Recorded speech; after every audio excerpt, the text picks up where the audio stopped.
Hello, friends. Today we are going to discuss about green politics. This is, as you see, that in every discipline there come certain new terms and terminologies. Same is the case with politics. Now, when everything is going like green ecosystem, green chemistry, and all, so here we have a concept, newly much concept called green politics. Green politics is a political ideology that aims to foster an ecological, legally sustainable society rooted in environmentalism, non-violence, social justice, grassroots democracy, social responsibility, and social progressiveness. Uh, that means anything which is supporting any politics, any political process, or any political behavior which support the cause of environment, which support the ecosystem, and which leads to the sustainable development, which is pursued by some non-violent means, which aims for social justice, which reinforce and strengthen the grassroots democracy, and which also impart the important feature of social responsibility, leading to the social progression. So all this range of activities, range of behavior is what we call green politics. The concept took its formal shape in Western world in the 1970s. The first political party with its base in environmental issues was founded in Australia in March 1972.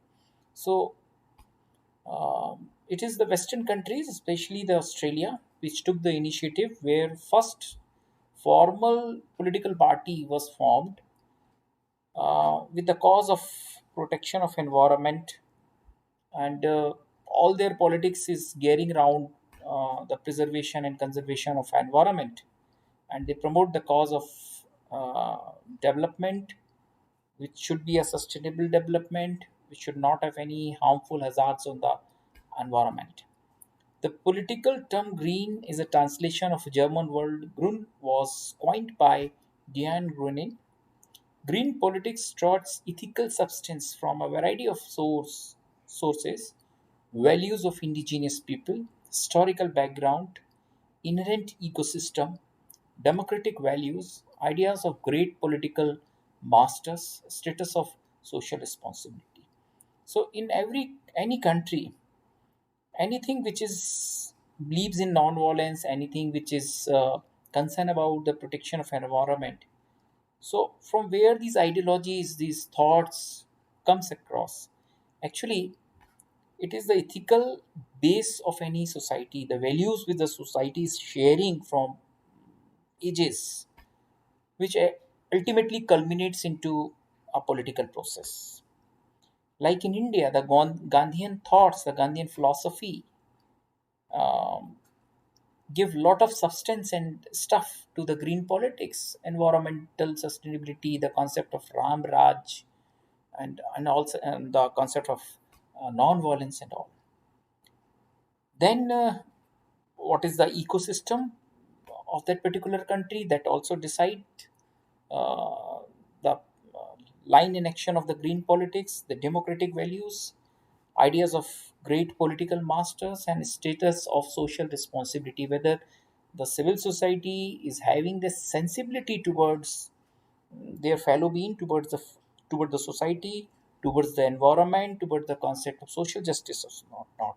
So you know, the ecosystem, the inherent values, and the very composition of a particular society, the structure of a society and the community decides the course of action of green politics in any country.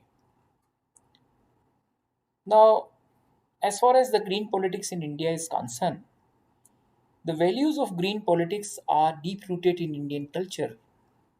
History is the testimony of the fact that due place is assigned to environment, non-violence, social responsibility in all level of governance and social behavior.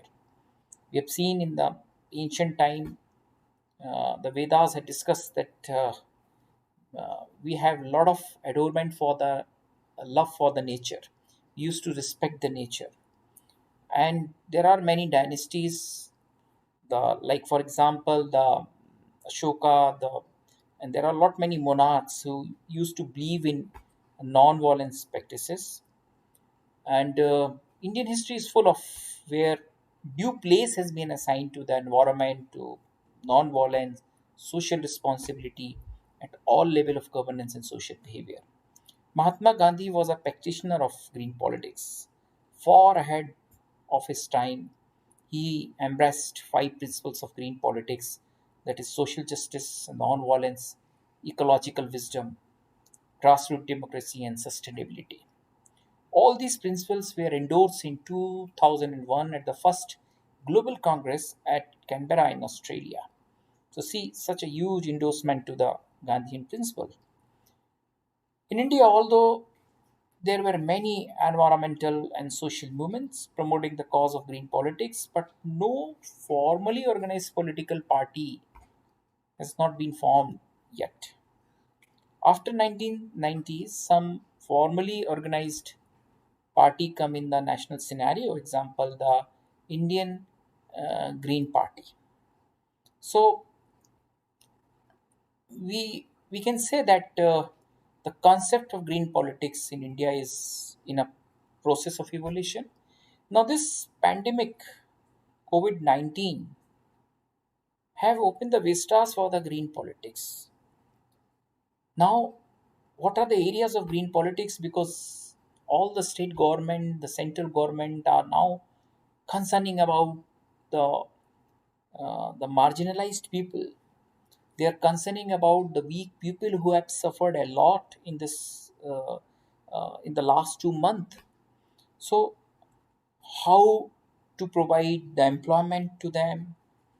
How to provide how to regenerate the means of livelihood for them?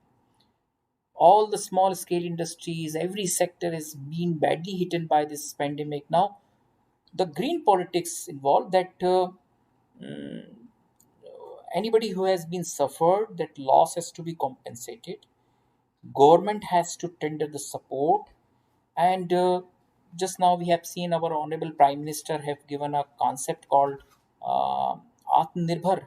So that can also be called as something, some the some offshoots of green politics.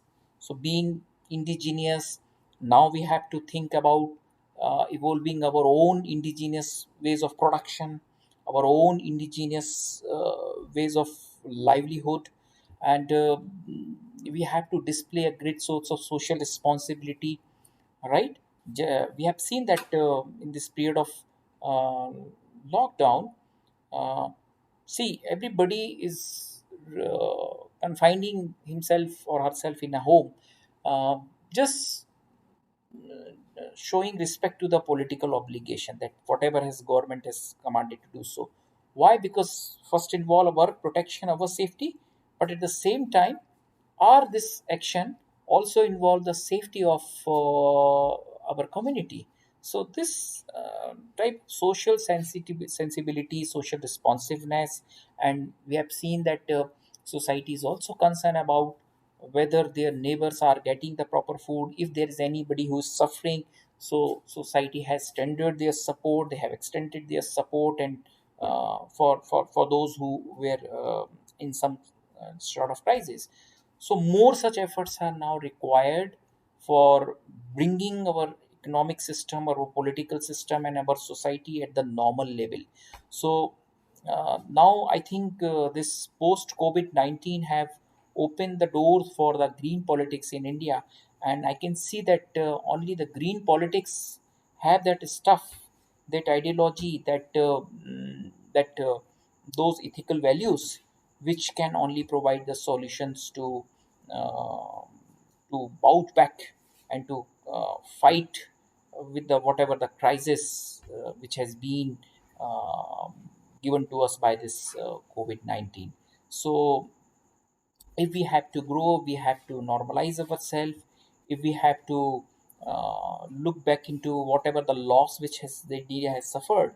So now you see every sector have to work upon this concept of um, the green politics, and we have to pay the due respect to the environmental factor, because now this pandemic has shown that yes, of course, still the health, which is something a primary thing, is still of lot of importance. We have seen in Western countries, the capitalist mode of production all have tottered down because of this thing, and now they have seen ultimately that they don't have the vaccine, they don't have the adequate medicine to save the life of the people. So now again, the focus has been shifted towards the life of the people, the importance of human being.